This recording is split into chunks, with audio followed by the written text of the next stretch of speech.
nationales et internationales, les correspondants de presse. Je pense que, comme il a été convenu entre vous et nous hier, 2 jours après le scrutin, nous pouvons donner quelques tendances des votes. En ce moment, nous sommes en train de poursuivre notre travail de compilation des résultats qui nous parviennent de nos 111 districts et arrondissements. Nous avons, au moment où je m'adresse à vous, compilé déjà les résultats de plus de 70 districts et arrondissements. Et nous continuons à recevoir les résultats qui nous viennent de l'intérieur du pays. L'élection politique, comme vous le savez, se déroule, c'est vrai que nous avons une circonscription unique puisqu'il s'agit de l'élection présidentielle, mais pour organiser l'élection de manière rationnelle, la circonscription unique a été subdivisée en 111 circonscriptions qui sont les districts et arrondissements. Donc nous pouvons aujourd'hui vous donner, si vous le voulez bien, les résultats de certains districts et arrondissements. Si nous prenons par exemple, on prend la Likwala, Bétou, il y a eu 28 528 suffrages exprimés. Le candidat Sassou a pu avoir 28 515 voix, suivi d'André Okombi-Salissa qui en a 8, Pascal Tchatima Biala 4. Sur les localités dont nous avons compilé les résultats, nous avons pour le candidat Denis Sassou Nguesso 542 476 voix, soit 67,02% de suffrages exprimés. On peut parler aussi du candidat Guy Brice Kolela, 136 068. Kolela, c'est 16,81. Le candidat Jean-Marie Michel Mokoko, 60 744, soit 7,50%.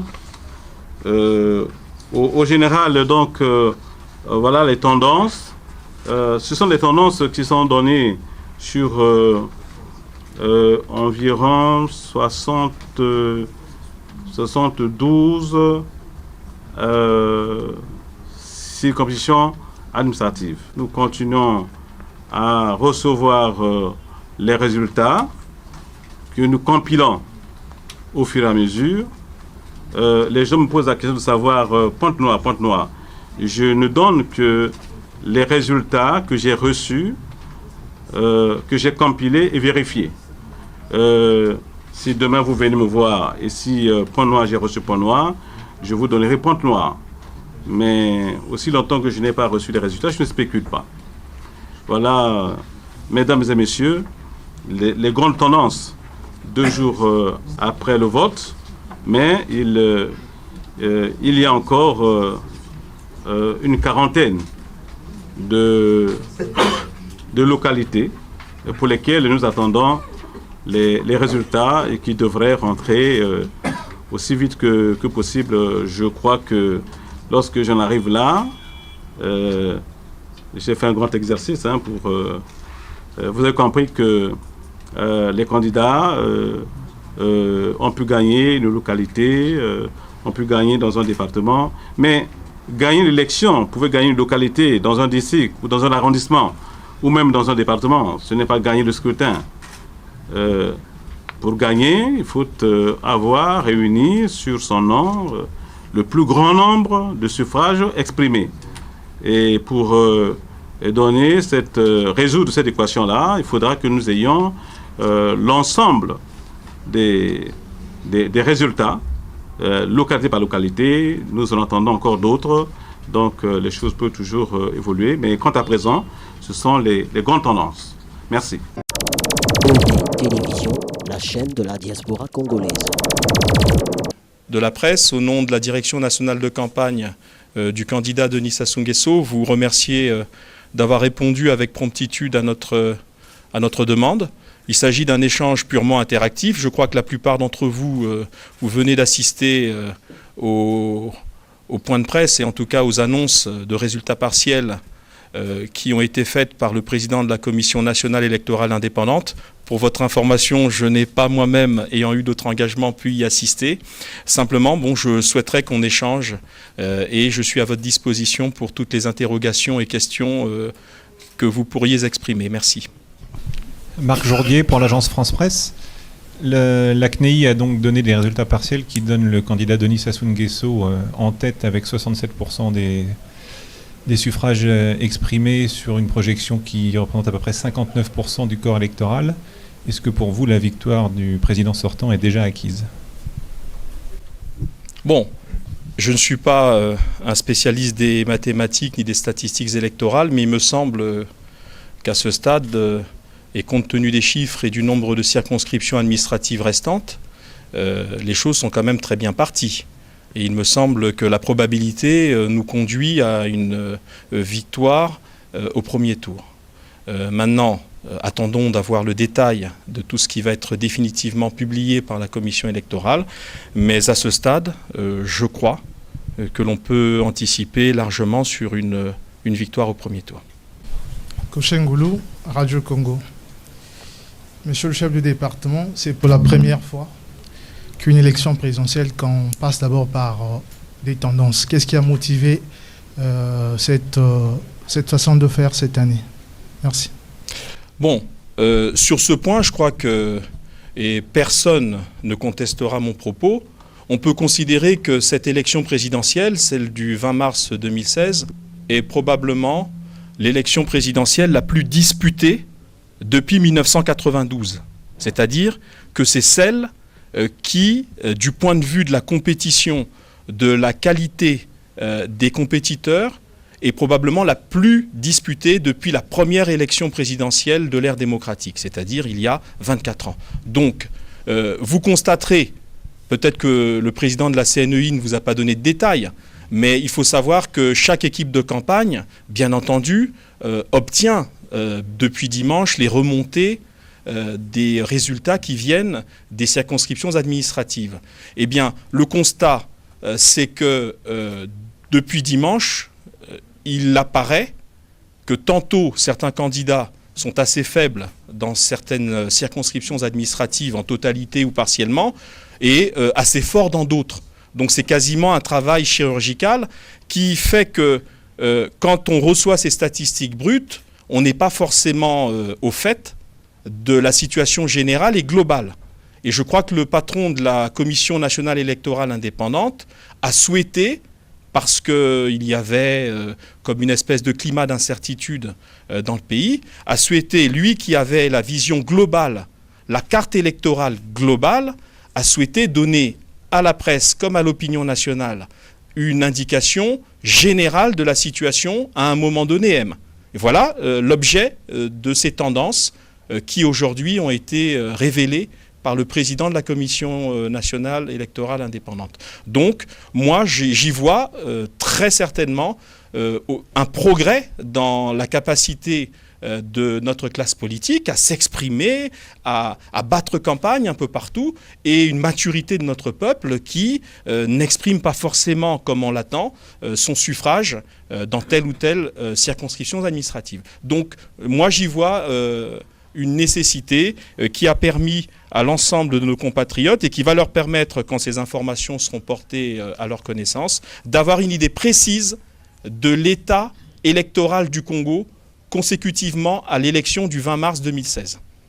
Sophie Roussy, TV5 Monde. Comment expliquez-vous que la CNEI n'ait pas pu nous donner des résultats sur Pointe-Noire, qui est quand même une très grosse ville? Est-ce à cause des communications coupées et comment l'interprétez-vous? Bon, les communications coupées, effectivement, parce que la CNI n'a pas une baguette magique propre à collecter de manière plus rapide que ne pourrait le faire ou le donner l'absence de communication. Donc il y a aujourd'hui probablement des problèmes d'acheminement qui justifient que nous n'ayons pas encore les résultats de Pointe-Noire. Mais Madame, le Congo ne se limite pas aux 2 principales villes du pays. Il y a d'autres villes, Dolisie, qui est la 3e ville du pays, Wesso, Owando, Mosenjo, Sibiti. Donc il y a des parties du territoire qui sont parfois très enclavées. Donc oui, il y a des problèmes d'acheminement qui touchent l'ensemble de tous ceux qui doivent collecter les résultats et les acheminer à Brazzaville. Donc je crois, je ne sais pas ce que le président de la commission vous a dit, mais je crois que dans les prochaines heures, il disposera de l'ensemble des résultats de la ville de Pointe-Noire. Ernest Obama, Vision 4, Cameroun. Je voulais savoir, est-ce qu'il y a une raison officielle qui explique la coupure de télécommunications? On s'est rendu compte en faisant dans les réseaux sociaux que cela a été très mal interprété. Certains estimaient que c'était un hold-up électoral pour le président sortant. C'est la première question. Deuxième question. Pardon, j'ai pas compris. Hold-up électoral pour le président sortant, oui. C'est ce qui pourrait expliquer la coupure des télécommunications. Deuxième question, qu'est-ce qui peut expliquer la forte présence policière aujourd'hui à Brazzaville? Est-ce que vous créez une escalade? Bon, sur la première question, je crois que la lettre que le ministre de l'Intérieur a adressée aux opérateurs de téléphonie mobile est très claire. Dans le cadre de l'exercice de sa puissance publique, le gouvernement, l'État, ont décidé de demander aux opérateurs de bloquer les communications électroniques parce qu'il y avait des raisons impérieuses de sécurité et de sûreté nationale. Et ce que l'on appelle les raisons impérieuses de sécurité et de sûreté nationale, ce n'est pas seulement, comme vous semblez tous l'interpréter, parce qu'on souhaiterait je ne sais quoi. Il s'agit tout simplement aujourd'hui de répondre à une nécessité absolue qui était de faire que dans notre pays, qui est un pays fragile, où les rumeurs vont bon train, et où tout part, excusez-moi l'expression, parfois un peu dans tous les sens, de permettre que l'exercice de leur souveraineté par les Congolais se fasse dans la sérénité. C'est la première raison. La deuxième raison, c'était très clairement d'éviter qu'un certain nombre d'acteurs politiques, ici à Brazzaville, au Congo, ou à l'extérieur, de manière irresponsable, diffusent des fausses informations sur le déroulement de ces élections. À titre illustratif, parce que je souhaite quand même illustrer mon propos, je me dis quand même que la mesure qui a été prise par le gouvernement est salvatrice. Je lisais hier, par hasard, un tweet de M. Boao, qui est très actif sur Twitter. Donc je me demande d'ailleurs comment il fait pour y accéder, mais il est actif sur Twitter. Il disait à ses partisans de la diaspora, arrêtez de diffuser des résultats qui sont parfois incohérents. C'est M. Boao qui s'exprime sur sa page Facebook, sa page Twitter officielle. Parce que vous desservez notre cause. Donc, si ceux qui, à un moment donné, c'est-à-dire il y a quelques jours, avaient annoncé publiquement qu'ils allaient publier des résultats parallèles à ceux de la CNEI, eux-mêmes se rendent compte du caractère irresponsable de ce qui est publié sur la toile, vous comprenez bien l'importance et la pertinence de la mesure qui a été prise par le gouvernement. C'est voilà un premier constat. Le deuxième constat, ou deuxième anecdote, hier, j'ai, comme quelques personnes ici, été informé qu'une page Internet dont je ne nommerai même pas l'intitulé pour des raisons diverses, avait écrit que Brazzaville était quasiment à feu et à sang, qu'il y avait des tirs, des coups de feu à la présidence de la République, que des officiers avaient investi le palais, enfin toute une série de choses abracadabrantesques. J'ai dû appeler, parce que sur cette page Internet, il y avait un numéro de téléphone. Chose curieuse, le site était à Abidjan, mais le numéro de téléphone est camerounais. Bon, je n'ai pas très bien compris. Et j'ai appelé ce monsieur en lui disant « Je suis ministre de la communication du Congo-Brazzaville, je sors du palais présidentiel où j'ai eu une réunion avec le président de la République. Je ne sais pas à quel moment des tirs, des coups de feu auraient retenti au palais et je ne sais surtout pas de quel palais vous parlez. Parce que s'il s'agit du palais présidentiel, eh bien, il n'y s'est rien passé. Alors, vous voyez bien que si il n'y avait pas eu cette mesure préventive de l'État, on partirait dans tous les sens. On partirait dans tous les sens. Si même l'opposition, qui a déclenché cette espèce d'atmosphère délétère, qui consistait à dire « on va publier tout ce qu'on a envie de publier et advienne que pourra ». Si même elle est débordée et dépassée par ce qui se passe sur la toile, vous comprenez bien que l'État a souhaité et a réussi à préserver nos compatriotes qui sont ici, qui attendent patiemment et sereinement le résultat de l'élection, à les préserver de toute cette ambiance de rumeurs, de contre-rumeurs et de choses absolument épouvantables qui parfois sont écrites sur la toile. Sur la présence policière, écoutez, je crois que, encore une fois, il faut toujours placer les choses dans leur contexte. Nous sommes à un moment clé de notre histoire. Nous entrons dans une nouvelle République. J'ai cru entendre certains candidats, encore une fois, non pas dire « nous attendons avec sérénité le résultat des élections », mais qui disaient « si le résultat n'est pas conforme à ce que nous voulons », donc ils préjugeaient du vote du peuple, eh bien, nous appellerons le peuple à prendre ses responsabilités. Sous-entendu, nous appellerons à l'insurrection. Mais je crois qu'un État responsable, quand maintenant nous avons des tendances fortes qui semblent devoir aboutir à la victoire d'un candidat au premier tour, il semble qu'un État responsable est tout à fait dans ses compétences quand il décide préventivement de faire le nécessaire pour respecter et faire respecter l'ordre public, la tranquillité, et ce, au plus grand profit et plaisir du peuple. C'est cela l'origine de cette mesure. Il n'y a rien d'agressif, c'est simplement anticiper sur ce qu'il pourrait advenir de déclarations qui parfois sont irresponsables.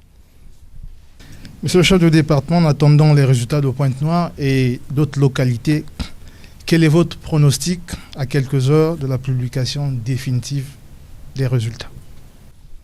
Bon, je crois que sur le plan de la sociologie électorale, on ne devrait pas avoir de grands bouleversements sur les 38 circonscriptions administratives ou 39 qui restent à publier. Les circonscriptions administratives, et je le dis pour l'édification de la presse internationale notamment, dont nous parlons, il s'agit des 111 circonscriptions que sont les districts, les arrondissements et certaines communes de notre pays. Donc, si on a à peu près déjà les 2/3 de ces circonscriptions qui ont fait connaître leur verdict, sauf tsunami, je ne crois pas que les choses évolueront grandement et on peut considérer que les choses semblent être assez pliées. Deuxième point, la lecture de l'ensemble de ces rapports a concerné un point, et là j'enlève momentanément, je retire momentanément ma veste de chef de département et je reprends celle de membre du gouvernement sur ce point précis, concerne essentiellement cette notion de coupure des communications. J'ai vu que ça a été repris un peu partout. Mais là-dessus, j'aimerais faire une petite déclaration, et là je le dis en tant que membre du gouvernement. D'abord, bien entendu, l'État s'excuse du désagrément qui a été causé à nos populations, qui est causé à nos populations sur ce sujet-là. Il est évident que ça n'a pas été une mesure prise de gaieté de cœur. Mais je crois que nos compatriotes qui ont vécu souvent dans leur chair, hélas, un certain nombre d'événements violents, ont tout à fait compris qu'il est préférable d'avoir un désagrément de quelques heures, quelques jours, plutôt que d'avoir un climat et quelque chose de violent dans le pays et qui, là, pour le coup, remettrait en cause réellement leur tranquillité. Donc l'État qui a pris cette mesure s'en excuse auprès des populations, mais simplement dit « nous nous sommes préservés probablement d'un plus grand péril qui aurait consisté à tout ce qui se déchaîne actuellement sur les réseaux sociaux, sur la toile, à l'étranger, et bien que tout cela en arrive à traumatiser nos compatriotes, qui certains sont très fragiles ou d'autres très passionnés par la chose politique, au point où ce qui aurait pu être transmis à nos populations aurait pu embraser le pays. Je crois que nos compatriotes le comprennent profondément. Et sur ce point très précis, je conclus, je crois qu'une indiscrétion du ministre de l'Intérieur m'amène à dire que dans quelques heures, les communications électroniques concernées seront rétablies. Il s'agissait pour nous, tout simplement, de veiller au grain. Je crois que chaque État, dans le cadre de l'exercice de sa mission principale, qui est de protéger et son territoire et ses populations, est en droit de prendre ces mesures. Vous savez, j'étais à la COP 21 pendant au mois de novembre dans la délégation du président de la République. J'ai vu les restrictions à l'ordre public qui ont été prises par les autorités françaises. Et je crois que les populations françaises avaient très bien compris quel était le sens des restrictions qui avaient été ordonnées par l'État. Et je crois même que la France, qui est une grande démocratie, est depuis quelques mois en situation d'état d'urgence. Il me semble que les populations françaises le comprennent tout à fait. Donc chaque État qui est confronté à des situations qui pourraient menacer son intégrité et l'intégrité de sa population est tout à fait légitime à prendre des mesures qui soient proportionnées et qui soient en rapport avec la nature du danger ou du péril qu'il souhaite faire éviter à ses populations. Nous avons pris la mesure et elle cessera d'ici quelques heures. Voilà, je referme la parenthèse. Voilà, excusez-moi de revenir. Monsieur le ministre, je crois que vous et moi, on était dans les réseaux sociaux hier, et vous comprendrez mieux la question. Comment se porte le président Denis Sassou Nguesso? C'est la première question. La deuxième, comment le candidat Sassou Nguesso a accueilli les premières tendances? Bon, je ne réponds pas à la première parce que j'ai compris que vous êtes en train de me dire qu'il avait pris une balle dans la tête puisqu'il paraît qu'on a dit ça sur Internet. Vous comprenez bien pourquoi on a fermé. Je crois que quand vous dites cela, quand vous me posez la question, que je suis en face de vous, en train de vous parler de la victoire probable du candidat qui a fait de moi son porte-parole, et que vous me posez cette question, et que moi je vous dise il se porte bien, vous voyez bien la profondeur du problème que nous avons anticipé en fermant ces réseaux. Vous comprenez bien. Et là, je crois que vous illustrez vous-même le problème que nous évoquions tout à l'heure. Il n'y a rien de plus à en dire. Nos compatriotes, notamment les plus jeunes, je dis bien notamment les plus jeunes, ont été préservés de toute cette chienlit, excusez-moi l'expression, qui s'est exprimée et qui n'arrête pas de se déchaîner sur les réseaux. Eh bien, un État doit prendre les mesures proportionnées pour préserver sa population. Et je peux vous dire que grâce à cela, eh bien, nos compatriotes vont pouvoir tranquillement vaquer à leurs occupations, maintenant que les grandes tendances lourdes sont connues, et ils attendront patiemment, sereinement, le résultat final. En tout cas, merci beaucoup à la réaction du candidat. Écoutez, la réaction du candidat, pour l'instant, on parle de tendance. On parle de résultats partiels. J'imagine que le candidat n'est pas en train de pleurer de tristesse, puisqu'il est manifestement en train de gagner. Donc je crois que sa réaction, parce que je ne l'ai pas aujourd'hui encore vue, je pense que sa réaction est forcément une réaction de satisfaction. Mais pas de satisfaction pour lui-même. La satisfaction du candidat, président, est forcément importante, puisque dans une campagne aussi disputée, où il a eu fort à faire avec des candidats, des adversaires de qualité, qui ont pu développer, déployer leur vision. Adversaires dont l'équipe de campagne de Denis Sassou Nguesso souhaite leur rendre hommage, bien entendu. Ils ont battu vaillamment campagne et nous avons là, à travers les résultats dont une partie vous a été dévoilée, nous avons là une idée précise de la façon dont la nouvelle République va démarrer sous de bons auspices. Parce qu'on a à peu près dans l'espace public qui se prépare dans la future nouvelle République, on a toutes les forces qui représentent la diversité du pays. Et donc, je pense que la satisfaction du candidat n'est pas seulement pour sa victoire, elle est surtout pour la vision qu'il a exprimée et qui a été sanctifiée probablement, nous le constatons dans les chiffres provisoires par le peuple, mais aussi sa satisfaction porte sur le fait que demain, nous aurons une vie politique enrichie par la présence dans l'espace public, non seulement d'une opposition structurée forte, parce qu'une démocratie sans opposition, c'est une démocratie qui boite, et deuxièmement, parce que la République qui vient, et ça, c'est l'ADN propre de la campagne du candidat, c'est beaucoup plus de jeunesse, et on l'a vu dans son équipe de campagne, il y a de très jeunes animateurs, beaucoup plus de présence du genre des femmes, et ça a été vu dans sa campagne composée à 50% et plus de femmes.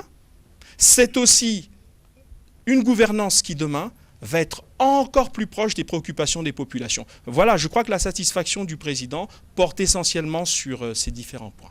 Et je vous remercie. Télévision, la chaîne de la diaspora congolaise.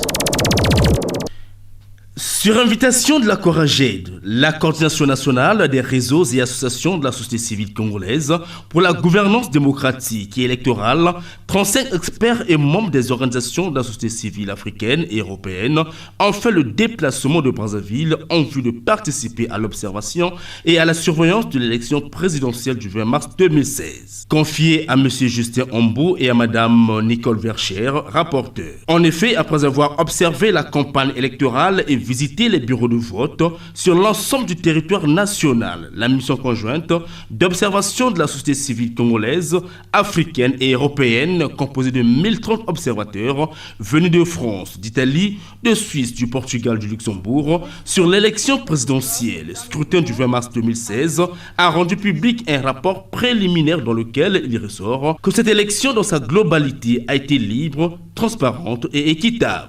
Au terme de la mission, 2342 bureaux de vote ont été visités. Précédée par l'observation de la campagne électorale, la mission conjointe a fait les observations suivantes.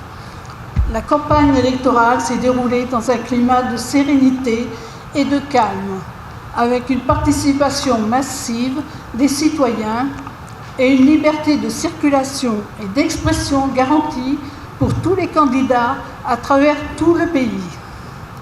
Deuxièmement, l'ensemble des organes en charge de conduire les élections a été composé de façon paritaire avec la participation de toutes les parties prenantes, administration, partis politiques de la majorité, de l'opposition, du centre, ainsi que la société civile, de la Commission nationale électorale indépendante, des commissions locales, y compris les 4 assesseurs de chaque bureau de vote, en tenant compte de la parité. Troisièmement, le libre accès pour les délégués de tous les candidats dans les bureaux de vote, ainsi que les observateurs nationaux et internationaux, a été garanti. Le respect du secret de vote dans les bureaux a été garanti.